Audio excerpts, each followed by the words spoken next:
ನಮಸ್ಕಾರ ವೀಕ್ಷಕರೇ, welcome to ನಮಸ್ತೆ ಇಂಡಿಯಾ ಕುಕಿಂಗ್ ಚಾನಲ್. ಇವತ್ತು ನಮ್ಮ ಚಾನಲ್ನಲ್ಲಿ ತೆಂಗಿನಕಾಯಿ ಹಲ್ವಾ ಮಾಡೋದು ಹೇಗೆ ಅನ್ನೋದನ್ನು ನೋಡೋಣ. 1 ಕಪ್ಪಷ್ಟು ತುರಿದ ತೆಂಗಿನಕಾಯಿಯನ್ನು ತಗೊಂಡಿದ್ದೀನಿ.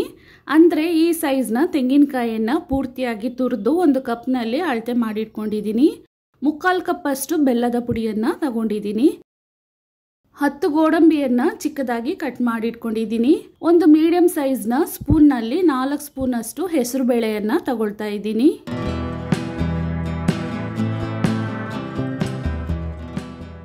ಐದರಿಂದ 6 ಸ್ಪೂನಷ್ಟು ತುಪ್ಪ, 4 ಏಲಕ್ಕಿಯನ್ನು ತಗೊಂಡಿದ್ದೀನಿ. ಇದರ ಸಿಪ್ಪೆಯನ್ನು ತೆಗಿಬೇಕು.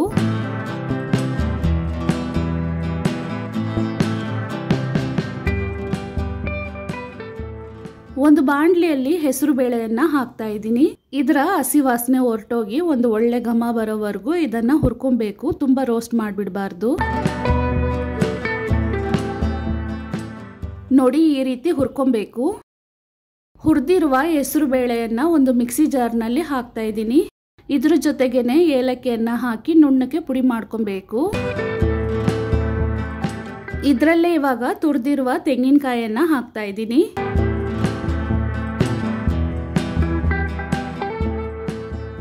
ರುಬ್ಬೋದಕ್ಕೆ ಬೇಕಾದಷ್ಟು ನೀರನ್ನು ಮಾತ್ರ ಹಾಕಿ ಇದನ್ನು ನುಣ್ಣಕ್ಕೆ ರುಬ್ಕೊಬೇಕು. ನೋಡಿ, ಈ ರೀತಿ ರುಬ್ಕೊಬೇಕು. ಒಂದು ಕಡಾಯಿನಲ್ಲಿ 3 ಸ್ಪೂನಷ್ಟು ತುಪ್ಪವನ್ನು ಹಾಕ್ತಾ ಇದ್ದೀನಿ. ತುಪ್ಪ ಬಿಸಿ ಆದಮೇಲೆ ಗೋಡಂಬಿಯನ್ನು ಹಾಕಿ ಲೈಟ್ ಕಂದು ಬಣ್ಣ ಬರೋವರೆಗೂ ಚೆನ್ನಾಗಿ ಹುರಿದು ತಗೊಬೇಕು.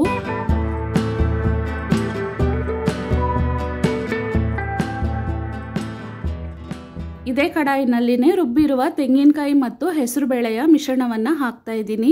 ಇದನ್ನ 5 ನಿಮಿಷದವರೆಗೂ ಕೈ ಬಿಡದೇನೆ ಚೆನ್ನಾಗಿ ಬೇಯಿಸ್ಕೊಬೇಕು.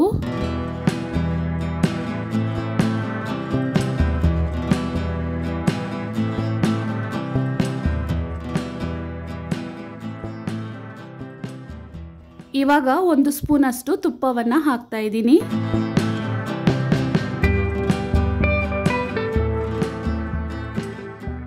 5 ನಿಮಿಷ ಆದಮೇಲೆ ಬೆಲ್ಲದ ಪುಡಿಯನ್ನು ಹಾಕ್ತಾ ಇದ್ದೀನಿ. ನಾನು ಕಲ್ಲೇನು ಇಲ್ಲದೆ ಇರುವಂತಹ ಶುದ್ಧವಾದ ಬೆಲ್ಲದ ಪುಡಿಯನ್ನು ತಗೊಂಡಿದ್ದೀನಿ. ಆದ್ರಿಂದ ಡೈರೆಕ್ಟ್ ಆಗಿ ಹಾಕ್ತಾ ಇದ್ದೀನಿ. ಇವಾಗ ಉಳಿದಿರುವ ತುಪ್ಪವನ್ನು ಹಾಕ್ತಾ ಇದ್ದೀನಿ. ನೀವು ಉಂಡೆ ಬೆಲ್ಲ ಅಥವಾ ಬೇರೆ ಬೆಲ್ಲವನ್ನ ಯೂಸ್ ಮಾಡೋದಾದ್ರೆ ಮೊದಲಿಗೆ ಅದನ್ನ ಕುಟ್ಟಿ ಪುಡಿ ಮಾಡಿ ಕಪ್ನಲ್ಲಿ ಅಳತೆ ಮಾಡಿಕೊಂಡು ಸ್ವಲ್ಪ ನೀರನ್ನ ಹಾಕಿ ಕಾಯಿಸಿ ಫಿಲ್ಟರ್ ಮಾಡಿ ಯೂಸ್ ಮಾಡ್ಕೊಬೇಕು. ತುಪ್ಪದಲ್ಲಿ ಹುರಿದಿರುವ ಗೋಡಂಬಿಯನ್ನ ಹಾಕ್ತಾ ಇದ್ದೀನಿ. ಈ ಹಲ್ವಾ ಮಾಡೋದಕ್ಕೆ ತುಪ್ಪ ಏನು ಜಾಸ್ತಿ ಬೇಕಾಗಿಲ್ಲ. ತೆಂಗಿನಕಾಯಿನ ಫ್ಲೇವರೇ ತುಂಬ ಚೆನ್ನಾಗಿರುತ್ತೆ.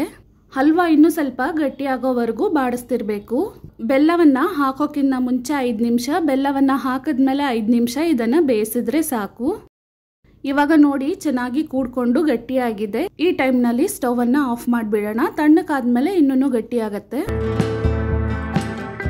ಇವಾಗ ನೋಡಿ, ಸ್ವಲ್ಪ ತಣ್ಣಕ್ಕಾದ್ಮೇಲೆ ಇನ್ನೂ ಗಟ್ಟಿಯಾಗಿದೆ. ಇದನ್ನ ಒಂದು ಕಪ್ನಲ್ಲಿ ಹಾಕಿ ಆಮೇಲೆ ತಟ್ಟೆಯಲ್ಲಿ ಹಾಕೊಳ್ತಾ ಇದ್ದೀನಿ.